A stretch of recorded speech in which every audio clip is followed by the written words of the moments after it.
I don't think America has ever gone back to the way that it was before the DC sniper. A man has been killed in front of me. The gunman, most likely a skilled marksman, fired 6 times in the course of 16 hours. They killed the 5 people in one day and then went on the rampage for the next month. He was a psychopathic, cold-blooded killer that can never walk the street again. Listen to Monster, DC Sniper, on the iHeartRadio app, Apple Podcasts, or wherever you get your podcasts.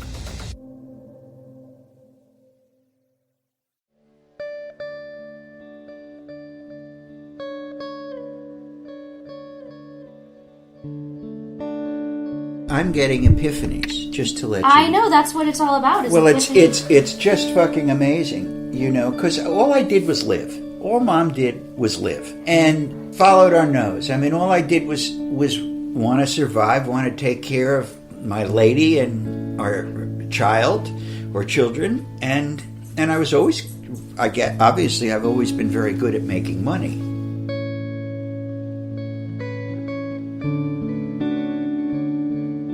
Okay, so it's the 1980s in Mill Valley, California, and my dad's pot smuggling career is going very well. After quitting in the mid-70s and then getting back into the game with a Lebanese hash trip in the late 70s, my dad is now doing smuggling trips every few weeks or so. Nothing was regular, but the best my dad can guess, on average, he's moving 500 to 1,000 pounds of pot locally and 1,000 to 2,000 pounds cross-country now and again. Now, remember, there's no normal or average in pot smuggling. And my dad doesn't want his pals who are listening to think, this guy's full of shit. It's important to be at least not too much bullshit because, I'll get shit from my pals about what is this crap. If I don't get the average right? Well, if I don't get, numbers. But the numbers were always who the fuck knew. You didn't add it up all the time. Now, he isn't sure of the exact numbers he's smuggling, but by the 80s, Dad's career is thriving. There's a lot of pot and a lot of cash. So there's a shitload of cash around all the time. There is cash around, Hunks of cash, right. Hunks of cash, but ergo the safe. Okay, we'll get to the safe in a moment. So my parents recently got ATM cards. Now, by recent, I mean in the last 10 years or so.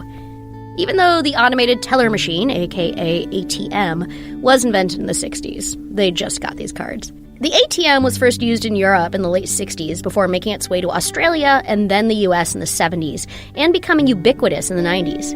Now, of course, my parents weren't into ATM cards because, being pot smugglers, they lived a primarily cash life. So it was common for them to unfurl a thick spiral of cash for the many grown-up errands they had to accomplish.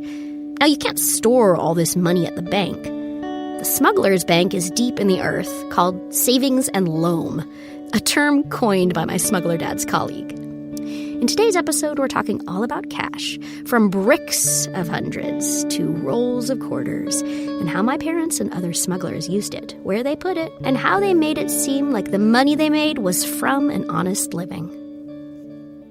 I'm Rainbow Valentine, and this is Disorganized Crime, Smuggler's Daughter.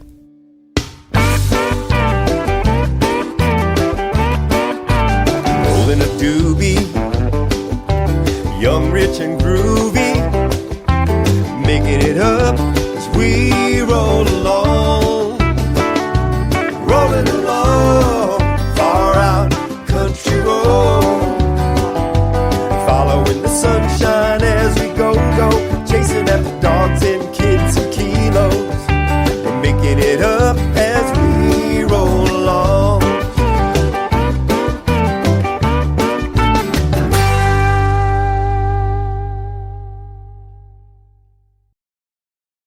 One issue particular to pot smugglers is volume. First, of course, in terms of the product. We heard about the various ways my dad had to transport and hide pot. Volume is also an issue when it comes to dealing with cash. You have to come up with clever ways to transport big sums of money and a place to stash it.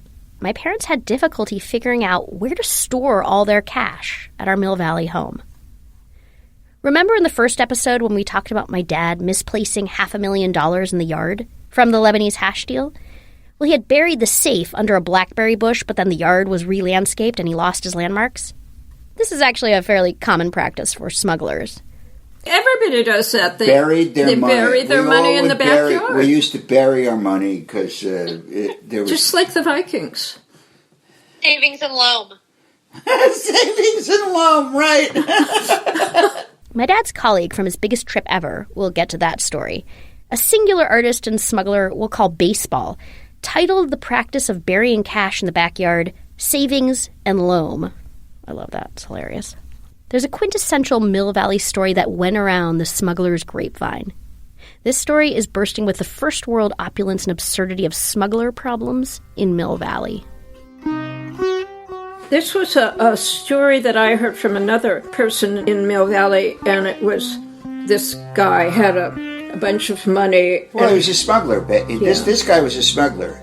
So he went for vacation in Thailand, specifically, I remember, and he had his father watch his house. Then the guy, like 6 months later, he got back from Thailand, and his dad told him, "Hey, I have a really big surprise for you. Come outside and see the tennis court."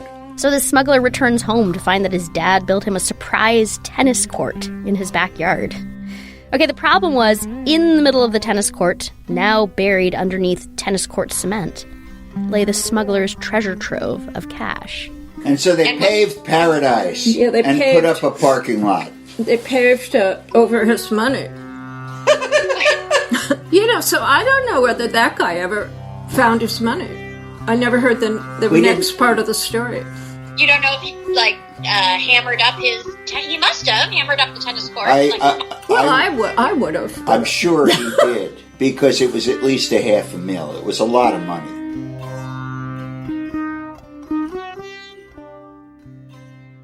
In the 80s, my dad came up with an alternative to Savings and Loam, a.k.a. burying cash in the yard. Now, my childhood house had 2 bathrooms, one for the kids, which had a wall-sized vintage map of the world across from the toilet so we could learn geography, and my parents' bathroom, called the Flamingo bathroom, as my mom decorated it with vintage flamingo kitsch. The Flamingo bathroom had a copper sink, handcrafted by my uncle, my mom's brother, the same one who left my dad at his sister's house to recover from the Big Sur acid trip we talked about in episode 2. So, when my parents redo the Flamingo bathroom, they embedded a safe in concrete under the copper sink in the bathroom. I loved the Flamingo bathroom's vibrant pink Muppety birds, and I would frequently poke around under the sink for Band-Aids, toilet paper, and Neosporin for my many wounds due to innate clumsiness. I had no idea that under the first aid supplies, beneath a false sink floor, lived a safe stuffed with the Himalayas in cash. Well, this also ends up being a terrible idea. It was poorly thought out. Well, it was really well thought out, except for one issue. But it was a great stash place until that happened. So what happens? Basically, they have over $500,000 in cash hidden in this safe under the sink. But what my parents didn't know was the water district was installing high-pressure lines in our neighborhood so water could flow uphill faster. So all of a sudden, on a beautiful Mill Valley afternoon, my dad hears a big boom coming from the Flamingo bathroom. Wherever I was, I came into the bathroom, and it's fucking flooding under the sink. And I was rather crazed. I mean, just seeing this thing. This is how you learn how to deal with emergencies.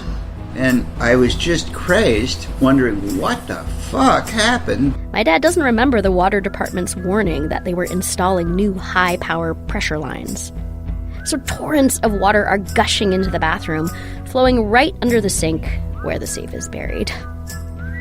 My dad can't get the water turned off inside because the water valves in the bathroom have exploded off their hinges. So the next place to go was outside where my water turn-off was, and I got to that, but not before. I mean, a pile of water, and it was like a swimming pool. The safe, right? So the whole thing, which was full of cash. Because that's how the universe works. Of course. I mean, it's so, and I mean, while I was uptight, It was just absurd. You could not fucking write this, create this. Imagine.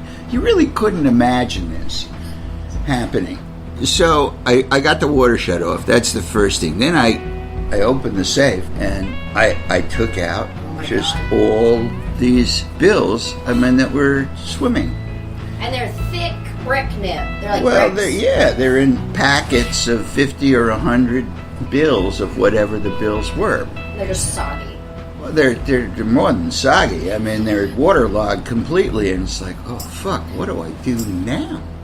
What do you do now? How do you dry out? If you're going to dry out $1,000 in 20s or whatever, you got 50 bills. But if you're going to dry out a lot of money, oh my god. And so it required obviously great creativity. It required a fucking solution. Is what it required. The solution? Well, my childhood bedroom with its bestickered door was right next to the laundry room, which was always humming with loads of clothing. On cold days, I loved immersing myself as fully as possible into a dryer load of hot fabric. I think I even tried unsuccessfully to squeeze myself into the dryer once for fun. So how is my dad going to dry all this money? He could blow dry it with a hairdryer, but he decides to throw the cash in the clothes dryer and literally launder the money. How do we get it in the dryer? I can't just dump it in the dryer because you couldn't just dump all these soaking bills. You needed to have them in clothes. So I put them in socks. I undid all of these bands, and so that they would be loose in the sock. And you couldn't fill a sock too full because there wouldn't be air between the bills and stuff. And I just started filling socks and putting them in the dryer. My mom says they didn't end up ironing the bills, but she did consider it.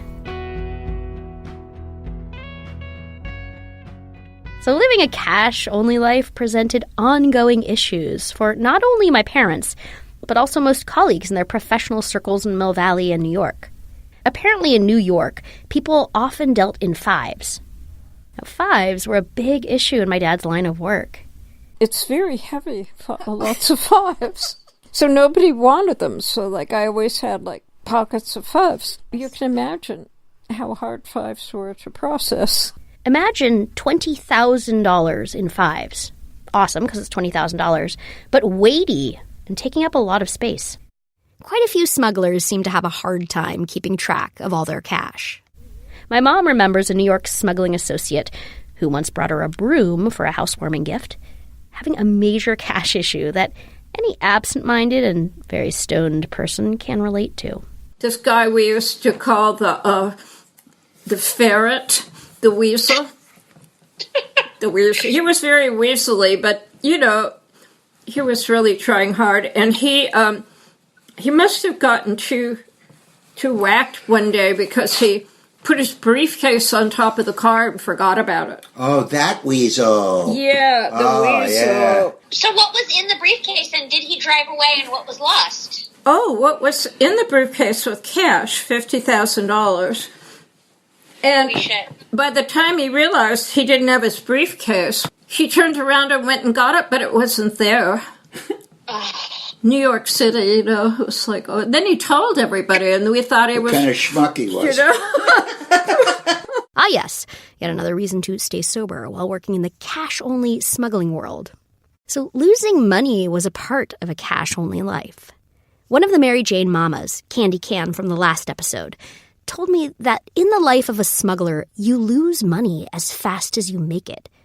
She told me a ridiculous tale of losing a lot of cash after a spring cleaning gone awry at a stash house. I'm in the stash house. I bring in a garbage bag with 80,000 cash in it. And I had given the boys a huge lecture on cleaning the house and on cleaning the house. But I left this garbage bag in the kitchen the night before so we could clean it up in the morning and count it. And I didn't want to, take it anywhere else. And I left it there like a cat would leave a mouse.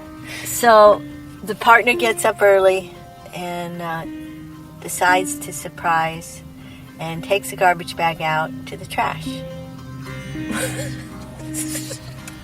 Well, I wake up after, being up all night, and I go, where's the garbage bag? Well, I took the garbage out. You should be so happy. And I said that was $80,000, and we proceeded to get in a physical fight with